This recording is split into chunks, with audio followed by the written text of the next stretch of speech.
umuwi ka na. Umuwi ka na. O talaga. Ay, Mikay nakatanggap ng malutong na sampal kay Papi. Viral at usap-usapan ngayon sa social media ang ilang mga maiinit na kaganapan sa latest episode ng reality show ng Toro Family na kung saan may pamagat na competition. Ilan sa pinag-uusapan ngayon ay ang pangyayari sa pagitan ni Mikay at Papi sa huling bahagi ng reality show. Naisipan kasi ni Papi na bumisita kay Mami Tony, ngunit tulog ito noong oras na pinuntahan niya ito sa kanilang bahay. Kaya naman naisip niyang sa bahay na lang ni Mama Marie dumiretso, ngunit maging si Mama Marie nga ay tulog din.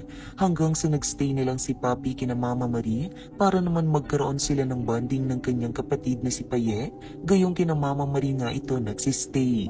Pahayag ni Papi, matagal na rin umano silang hindi nakakapag-usap o nakakapag-bonding ni Paye, kaya pagkakataon na para makamusta rin niya ang kanyang kapatid. Saktong gising din ang oras na iyon si Paye.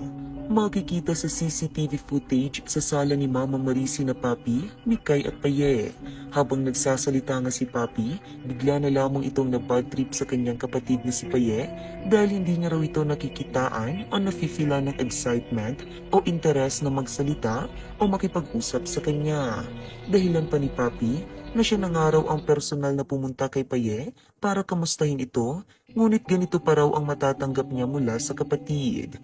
Kaya naman pinagsabihan nito si Paye at talaga namang ibinabato ni Papi ang kanyang frustration sa kapatid. Sa kabilang banda, hindi naman napigilan ni Mikay ang kanyang sarili na sumagot at ipagtanggol si Paye mula sa sermon ni Papi. Depensa ni Mikay, ngayon na lamang umano nagkaroon ng oras para makapag-usap silang magkapatid, ngunit talak daw kaagad ang bungad nito kay Paye. Hindi muna raw alamin ni Papi ang tunay na kalagayan ni Paye bago niya ito sermonan. Lalong uminit nga ang tensyon sa pagitan ni Mikay at Papi na maging ang pagiging nanay ng bawat isa ay nadadamay na rin. Nakapagbitaw na rin ng mga masasakit na salita ang dalawa sa bawat isa na nagresulta upang umalis na lamang si Papi. Pero bago nga siya tuluyang lumabas ay iniwanan niya muna ng isang malutong na sampal ni Mikay na ikinagulat naman ito. Sa huli wala nang nagawa si Mikay dahil bukod sa mabilis na nakalabas ng bahay si Papi ay hindi rin ito kayang patulan dahil sa ito ay buntis. So that's it. Ano ang masasabi mo sa video ito? Huwag mahihiyang ibahagi ang iyong opinyon sa ating comment section.